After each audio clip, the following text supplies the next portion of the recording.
wenn man seine Violine, die klassische Gitarre, ein Klavier oder dasselbe in der Popularmusik ordentlich absolvieren will auf der Bühne, dann muss man natürlich was tun. Aber die ganze Motivation, der Weg dahin, ich denke mir, da bekommen wir neue Tools, neue Wege, neue Möglichkeiten. Und wir mit Duso, wir denken sehr viel in diesen Dimensionen hier und denken, da haben wir schon auch einen Großteil von tollen Dingen und vor allen Dingen von einer Plattform, auf der noch viel mehr kommen wird, ins Leben gerufen. Hallo und herzlich willkommen auf dem Kanal von Duso.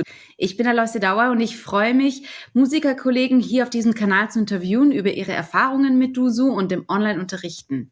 Dieses Interview ist aber besonders, weil ich die beiden Gründer Christoph Pelz und Thomas Gier zu einem Gespräch eingeladen habe, um sie auszufragen über ihren Werdegang, wie sie überhaupt auf die Idee gekommen sind, eine Online-Plattform zu entwickeln, was ihre Vision für Duso ist und den Musikunterricht generell und was auch der Name bedeutet.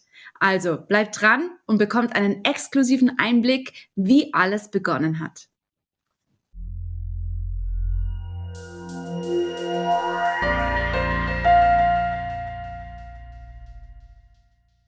Hallo und herzlich willkommen. Ich freue mich total, dass ich die beiden Gründer von Duso, Thomas und Christoph, interviewen darf. Ich bin total neugierig, euch ein paar Fragen zu stellen. Hallo Thomas, hallo Christoph. Hi, Aloysia. Hallo. Gleich vorweg die erste Frage an dich, Thomas. Wie seid ihr überhaupt auf die Idee gekommen, eine Videosoftware für den Online-Musikunterricht zu entwickeln? Ja, das ist eine gute Frage. Die Ursprungsidee war eigentlich die Gründung einer Online-Musikschule. Und das geht schon auf 2011 zurück. Meine Frau kam da zu mir, wie ist denn, willst du nicht mal auch Online-Musikunterricht geben? Und dann nicht online. Und dann habe ich das versucht mit den existierenden Tools wie Skype, Zoom und ähnliches. Dann habe ich natürlich schnell feststellen müssen, dass Sound, Latenz und Workflow, es gibt keine Tools innerhalb der Plattformen, die einem helfen, Musikunterricht durchzuführen. Dann sind wir schnell dahin gekommen, ja, nach einer neuen Lösung zu suchen, überhaupt das technisch darzustellen und in diesem hohen Anspruch, den Musik quasi stellt, an die Übertragungstechnologie gerecht zu werden.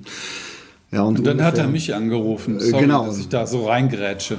Ja, dann habe ich mal im Telefonbuch nachgeguckt. Den Christoph kenne ich übrigens schon seit den 90er Jahren. Wir haben früher zusammen sogar in Bands gespielt. Und wir haben beide Musik studiert, er Gitarre, ich Kontrabass. Und ja, er kam mir in der Tat in den Sinn. Und 2015 haben wir dann Kontakt aufgenommen und wir haben die Idee vorgestellt, ja, schau mal, Online-Musikschule und da gibt's diese Herausforderungen und er, ja, da gibt's aber auch diese Lösungen eventuell. Und er kam dann entsprechend mit technischen Lösungsideen und ja, dann haben wir uns auf den Weg gemacht, seit 2015 das zu entwickeln und 2017 auch wirklich die Firma zu gründen und eine Plattform von Musikern für Musiker zu entwickeln, für den Musikunterricht. Und sind dann auch eben 2019 wirklich aus der Beta-Phase, also wir hatten vorher mit vielen Beta-Testern weltweit die Plattform getestet und weiterentwickelt und auch schon so im Subbereich bekannt gemacht. Ja, und 2019 kamen wir halt raus. Und 2020 kam direkt die Pandemie, dann war das natürlich sehr stark nachgefragt und die Leute brauchten das quasi direkt 100%, womit wir gar nicht gerechnet haben. Wir haben das eigentlich für den Hybridunterricht gebaut, also für eine 5%ige Nutzung geschätzt und dann war das plötzlich in einer quasi 100%igen Nutzung und es kamen direkt Musikhochschulen, Musikschulen und wir mussten Aufnahmeprüfungen umsetzen. Ja, und dann sind wir eigentlich später, 2021 sind wir dann von Bechstein Digital übernommen worden und sind jetzt Teil eines großen Teams und da freuen wir uns sehr, dass wir jetzt mit einem starken Partner weitere Ideen entwickeln können und freuen uns auf die Zukunft. Ja, es ist ein langer Weg, aber eine total spannende Geschichte auch einfach, weil von der Idee wirklich zum endgültigen, fertigen Produkt, das ist nicht so einfach. Und gerade ein digitales Produkt zu erstellen, das geht mal nicht so schnell. Dein Hintergrund ist ja Kontrabass, E-Bass, du hast Musik studiert. Christoph, du hast mit Thomas in Bands gespielt, aber bist du auch nur Musiker in Anführungszeichen? Was ist dein Hintergrund? Ja, ich nenne mich ja mal Multidilettant, ja, weil in der Tat, ich bin ja auch schon was älter, habe eigentlich angefangen, so in den 90er Jahren schon Internet zu machen, auch zu Zeiten, wo das eigentlich noch gar nicht so richtig formal studierbar war. Alle, die damals mit dieser Technologie zu tun hatten, die haben ja im Prinzip Learning by Doing gemacht. Gleichzeitig war ich aber studierter Musiker, habe klassische Gitarre studiert und war aber immer so hin und her gerissen zwischen Technologie und Musik. Habe also während des Studiums schon viel mit damals MIDI, aber dann kamen eben auch die ersten Audioprogramme raus. Das hatte immer was mit Multimedia zu tun. Habe als Freelancer in dem Bereich gearbeitet. Auch sehr schnell gemerkt, dass es ein bisschen einfacher ist, in dem Bereich Geld zu verdienen als Musiker. Und bin dann so auch in diese Schiene reingerutscht und war ja zuletzt auch in einem großen Handelsunternehmen für eine IT-Lösung zuständig, die weltweit eingesetzt wurde und habe da gelernt, was es bedeutet, komplexe Lösungen zu managen im IT-Bereich, aber war immer auch mit dem, was ich so hobbymäßig nebenbei gemacht habe, und so begann das ja mit Duso, sehr stark mit Musik verbunden. Und so konnte ich auch architektonische Entscheidungen treffen, die uns ermöglichten beispielsweise diese Herausforderungen am Anfang, als dann die Pandemie so wie so ein Beschleuniger das Ganze uns aus den Händen gerissen hat, auch eine Architektur entwickelt zu haben, die funktioniert hat für sehr viele User, die plötzlich die Lösung auch nutzen wollten und teilweise auch mussten. Und das waren natürlich Zwänge, von denen ich jetzt spreche, waren es aber auf der anderen Seite super interessante Herausforderungen, die es sehr viel Spaß gemacht hat zu entwickeln. Und ich denke mir, Duso ist da sehr innovativ und bietet tolle technologische Lösungen für den Hybridunterricht. Und es war wirklich sehr, sehr spannend, das Ganze zu entwickeln. Ja, das sind die richtigen Momente mit den richtigen Personen und den richtigen Kenntnissen zusammengekommen. Und das ist genauso wichtig, einfach im Team das auch zu machen. Und als Gründungsteam ist es ja auch nicht unbedingt immer so leicht, sich dann, dass man da wirklich vorwärts kommt und da auch gut kommunizieren kann. Aber toll, dass ihr das so geschafft habt und wirklich beachtlich, wie weit Duso jetzt schon etabliert ist und gekommen ist und auch einfach genutzt und geschätzt wird von den Usern, von Institutionen und von den Schülerseiten natürlich auch. Man wird immer wieder gefragt, so ein bisschen, was bedeutet denn der Name Duso? Und ich habe jetzt auch schon ein paar Vorschläge bekommen. Also im Französischen klingt es ja ähnlich wie douze, 12 könnte sein. Und also die Leute sind das sehr kreativ. Wollt ihr uns aufklären und verraten, was der Name Duso bedeutet? Thomas? Ja. Also kommt aus dem Tibetischen, ne? Und wurde im 16. Jahrhundert. Nein, Quatsch. Das war Gamelan, Christoph Gamelan. Gamelan, genau. Also es ist ein... Nee, ich bin ein großer Schönberg-Fan. Und Duso und Zwölftonmusik, auch Quatsch. Auch Quatsch. Thomas, weiter. Ich versuche es mal realistisch einzuordnen. Nein, also es war eigentlich ein Fantasiename, der aber schon vor allen Dingen einen Wiedererkennungswert haben sollte und einzigartig sein sollte im Internet. Und gut klingen. Ja, gut klingen. Jetzt kann man natürlich auch mit den O's spielen. Die O's sind dann so wie zwei Augen, ne? Zwei Augen des Schülers, zwei Augen des Lehrers. Das Z ist im Prinzip, oder die Doppel-Z sind wie zwei Verbindungen zwischen Lehrer und Schüler.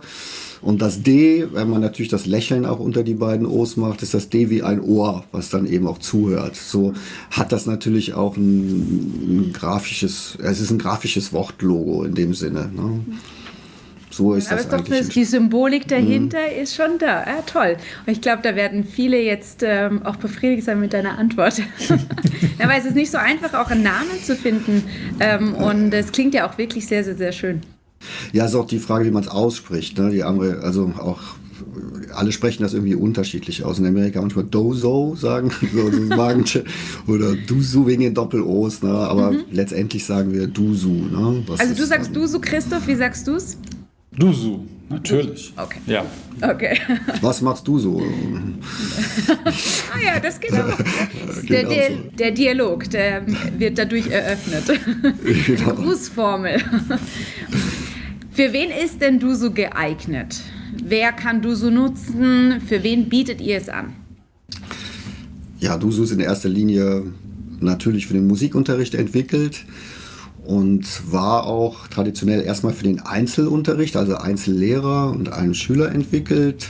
Später haben wir das dann für Gruppenunterricht erweitert und natürlich auch für Musikhochschulen, Musikschulen und da auch für verschiedene Anwendungsfälle. Jetzt auch für große Gruppen, für Webinare, Seminare und Gruppenunterricht mit den Funktionen, mit den Audiofunktionen von Dusu und auch zur Abwicklung von Aufnahmeprüfungen oder Abschlussprüfungen. Wir haben da auch schon internationale Aufnahmeprüfungen für eine Musikhochschule abgewickelt, recht erfolgreich. Genau, also Eine Frage, nicht zu vergessen natürlich die Schüler. Die Schüler sind natürlich auch die Nutzer von der Plattform und sie können auch darin üben. Ne? Und das ist vielleicht auch ein wichtiges Feature von Dusu.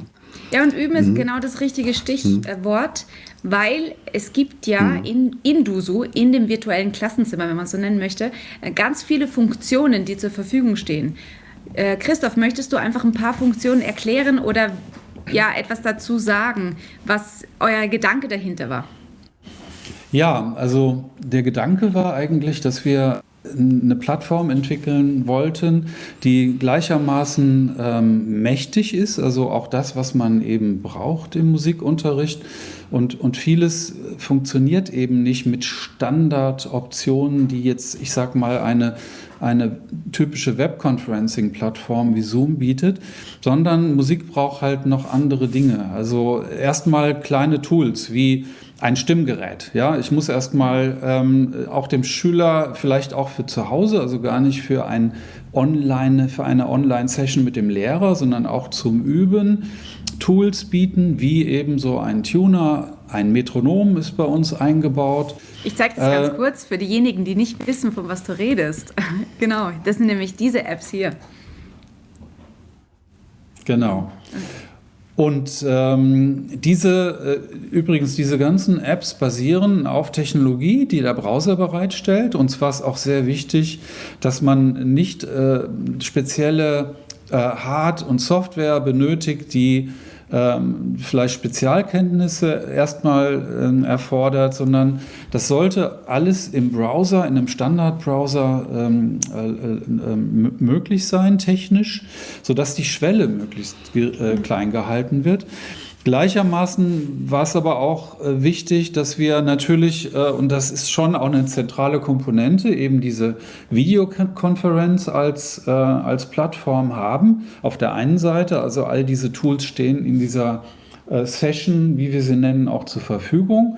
Und dann kommen auch andere Tools mit ins Spiel. Wir haben einen Player, der sehr mächtig ist. Er kann nämlich mit Latenz auf bestimmte Arten und Weisen umgehen.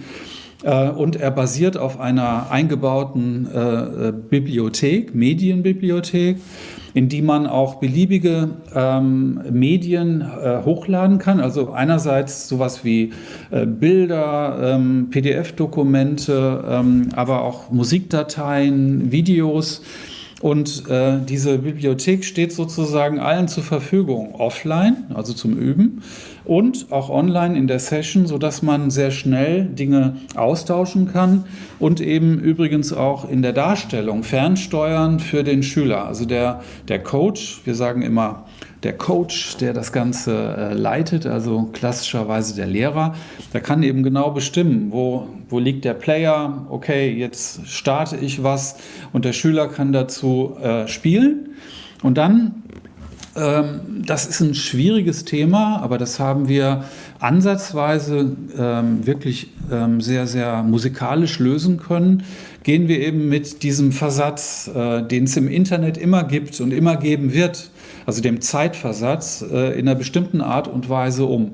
Also mal ganz vereinfacht gesagt, stellen wir sicher, dass wenn zum Beispiel ein Schüler jetzt zu einem Playback spielt, der Lehrer auf seiner Seite wirklich hört, spielt er synchron mit dem, was im Player abgespielt wird. Und durch bestimmte Mechanismen stellen wir das sicher und lassen es den Lehrer auch steuern können. Ja, die Hintergründe sind teilweise sehr komplex und wir entwickeln das auch stetig weiter. Aber das ist jetzt mal nur so ein Beispiel dieser technologischen Dinge, die auch teilweise wirklich schwierig sind, die wir aber möglichst einfach in der Bedienbarkeit versucht haben zu lösen. Dann versuchen wir natürlich auch immer besser zu werden und Latenz auch generell immer weiter in den Griff zu kriegen. Da kommt übrigens auch bald ein cooles Feature, was mit Klavierspielen zu tun hat. Ich weiß gar nicht. Wir sind gespannt. Dürfen wir da, verraten wir mal noch nicht. Wir schauen. Wir blenden es dann sonst ein, wenn es schon da ist, wenn das Video online ist. Und ja, es ist wirklich toll eben, dass die Handhabung einfach gemacht ist, dass es für Lehrer und für Schüler wirklich leicht ist, sich da einzuarbeiten und aber auch eben diese Funktionen als Abbildung von einem Unterrichtsraum wirklich zur Verfügung stehen, auch für die Schüler dann, wenn sie zu Hause sind. Was ist denn deine Lieblingsfunktion, Thomas, auf die du stolz bist, dass ihr die habt? Also ich unterrichte ja selber mit dem Tool und eine der wichtigsten Funktionen ist vor allen Dingen die Optimierung der Arbeitsabläufe, des Workflows. Und zwar, weil man alle Funktionen inklusive der Medienverwaltung in einer Plattform hat, spart man enorm Zeit, weil man sonst für jede Stunde einzeln das Unterrichtsmaterial administrieren muss. Man muss es jedem Schüler auf quasi individuellem Weg schicken. Der eine per E-Mail, der andere per WhatsApp, der andere will einen Dropbox-Link. Und entsprechend weiß man auch nachher nicht mehr, wenn der Schüler fragt oder einer der Schüler, sag mal, ich habe es nicht bekommen, kannst du mir das nochmal schicken? Ja, wie habe ich dir denn geschickt? Kannst du mir das nochmal sagen? Ja, so. Ja, da gucke ich jetzt mal nach. Ach, die E-Mails zurückgekommen. So, das ganze Management wird als sehr aufwendig und 10% der Stunde, die man gegeben hat, muss man dann auch nochmal für Administration hinten dran hängen. Und in Duso ist quasi die Medienlibrary ein zentraler Punkt, wo man direkt an den Schüler teilen kann und der Schüler findet dort auch sein Unterrichtsmaterial selber wieder, weil der Schüler hat auch eine Medienlibrary. Das heißt, auch wenn der Schüler kann quasi nicht mehr sagen, ich habe die Noten nicht gefunden, ich konnte nicht üben. Also quasi das Unterrichtsmaterial steht immer zur Verfügung, genauso wie eben alle anderen Tools griffbereit sind im Unterricht. Man muss nicht den Schülern sagen, bitte lad doch mal das Metronom oder den Player runter auf dein Handy, dann schicke ich dir jetzt ein Audio-File, das öffnest du dann über das Gerät in deinem Android-Handy. Ach ne, du hast ein Apple-Handy, dann mach bitte das mit der App. Also diese ganzen Problematiken, dass man verschiedene Applikationen verwenden muss mit verschiedenen Schülern, das fällt alles weg und dadurch bekommt man eine unheimliche Beschleunigung also im Workflow. Und das erfährt man besonders, wenn man länger Online-Unterricht macht oder auch eben zum Hybriden wechselt. Was mache ich denn jetzt, wenn der gleiche Schüler in Präsenz da ist? Dann kann ich aber auch Duso öffnen und da die Noten anzeigen und kann auch doch direkt die Noten hochladen, die ich dann vielleicht in Präsenz habe. Der Schüler bringt mir vielleicht ein Notenblatt mit, was er für einen Auftritt machen will.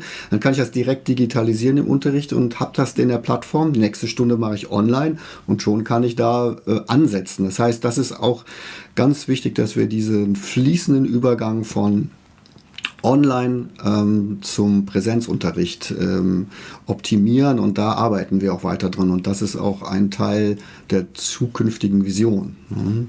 Ja, und da merkt man auch einfach wirklich, dass ihr euer Wissen und einfach die Unterrichtserfahrung aus dem Alltag dann wirklich da hineinbringen könnt. Und das ist wirklich, wie ihr auch schon am Anfang gesagt habt, von Musikern für Musikern, weil ihr kennt die Problematiken und dadurch könnt ihr auf diese Sachen reagieren. Und deshalb ist es mehr als jetzt nur eben die Software und die Qualität zur Verfügung zu stellen, sondern wirklich es praktisch zu machen als Hilfe für den Lehrer.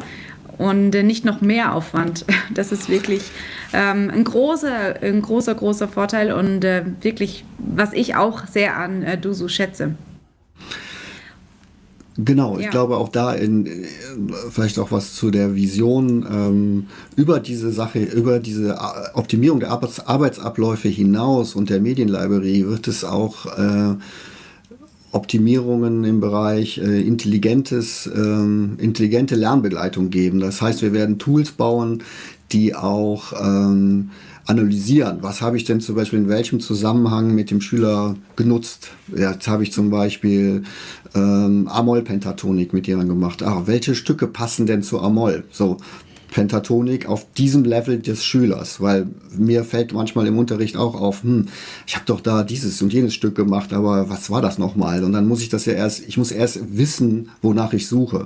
Jetzt ist aber, es wäre sehr hilfreich, wenn jetzt quasi die Medienlibrary einem intelligent sagt, sozusagen, du hast in dem Zusammenhang, hast du auch schon mal das gemacht, und ich könnte dir auch noch andere Stücke vorschlagen, die in Amol sind, weil automatisch gescannt wird, in welcher Tonart das ist. So in diese Richtung wird es dann gehen. Das klingt sehr, sehr, sehr spannend. Ja. Nee, das ist auch spannend, und man muss sagen, wenn man sich mal anschaut, was zum Beispiel in China schon längst gang und gäbe ist auf großen Lernplattformen. Jeder weiß, in China spielt so dieser Unterricht, den auch der sozusagen links und rechts von Schule stattfindet. Also wenn Eltern mit auch teilweise ganz verschiedenen Plattformen eben versuchen, ihre Kinder bestmöglich zu unterrichten, da sind die Chinesen schon sehr weit mit Algorithmen, mit Machine Learning, das eben solche Plattformen unterstützt.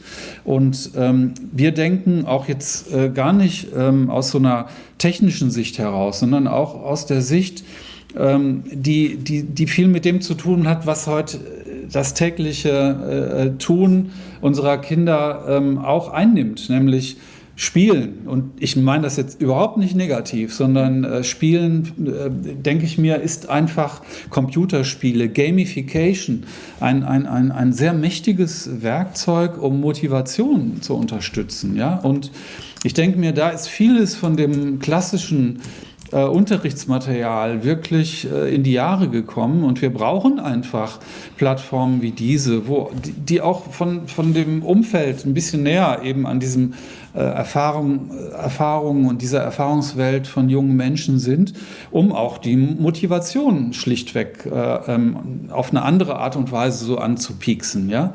Das heißt gar nicht, dass jetzt ganz klassische Dinge wie, natürlich wird man immer üben müssen, wenn man seine Violine, die klassische Gitarre, ein Klavier oder dasselbe in der Popularmusik ordentlich absolvieren will auf der Bühne, dann muss man natürlich was tun. Aber die ganze Motivation, der Weg dahin, ich denke mir, da bekommen wir neue Tools, neue Wege, neue Möglichkeiten. Und wir mit Dusu, wir denken sehr viel in diesen Dimensionen hier und denken, da haben wir schon auch einen Großteil von tollen Dingen und vor allen Dingen von einer Plattform, auf der noch viel mehr kommen wird, ins Leben gerufen. Ja, das ist wirklich toll, dass ihr in eurer Vision auch seht, dass nicht nur die Lehrer und Institutionen unterstützt werden, sondern auch wirklich die Schüler, weil es ist ein gemeinsames Lernen und dass ihr davon träumt, und ich wünsche euch ganz viel Erfolg bei der Umsetzung und hoffentlich auch sehr, sehr, sehr bald, weil das klingt alles sehr, sehr, sehr spannend, was ich unbedingt auch ausprobieren möchte, und ich glaube, das ist auch wirklich die Zukunft und die Vorteile, was wir auch durch diese ganzen technologischen Entwicklungen haben, und es ersetzt nichts, es ist eine Bereicherung. Und es macht vieles leichter und ermöglicht einfach neue Lernmöglichkeiten, diese digitalen Lernhilfen, diese Tools. Und das ist toll, dass ihr das so vorwärts bringt und da auch ein Vorreiter seid in diesem Bereich, in der Musikausbildung, was auch ganz wichtig ist. Aber immer mit dieser Qualität eben, die Duso ermöglicht. Einfach, dass halt auch schlussendlich, was das Wichtigste ist in der Musik, ist ja das Klangerlebnis. Das soll ja zufriedenstellend sein, unabhängig von den ganzen tollen Funktionen. Und das ist wirklich gegeben und das ist, glaube ich, das macht das Erlebnis, das Unterrichtserlebnis natürlich sehr befriedigend und was auch ganz gut ist. Was würdet ihr zum Abschluss einfach an die Personen weitergeben wollen, Musikerkollegen oder sonst generell Leute, von denen ihr wisst, okay, die haben noch ein bisschen Hemmungen, die sperren sich noch ein bisschen gegen das Ausprobieren. Ich weiß, ihr seid natürlich überzeugt von Duso und das ist eure Welt, aber was möchtet ihr noch denen mitgeben? Christoph, vielleicht du zuerst.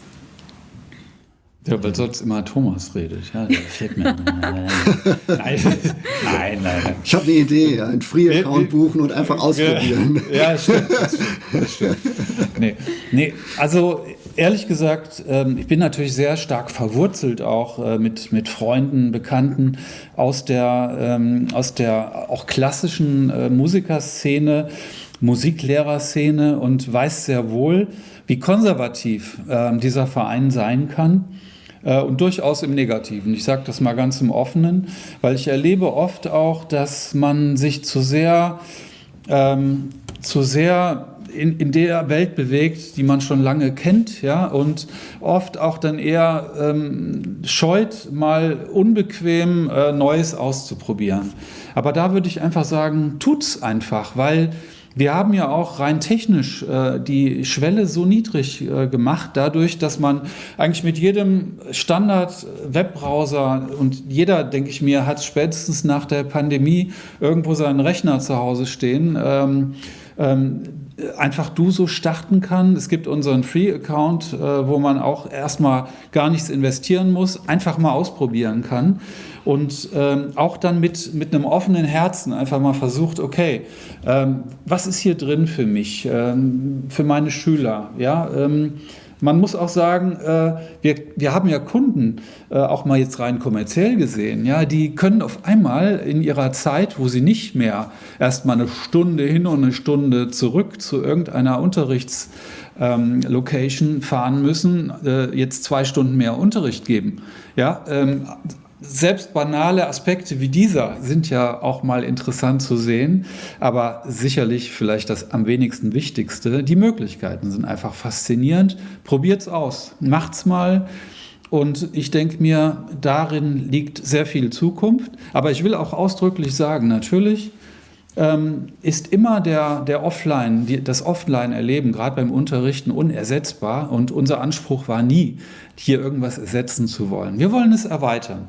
Ja, und das ist das Schöne. Es geht eigentlich um, erweitert euer Unterrichten um neue Möglichkeiten und gibt dem mal eine Chance.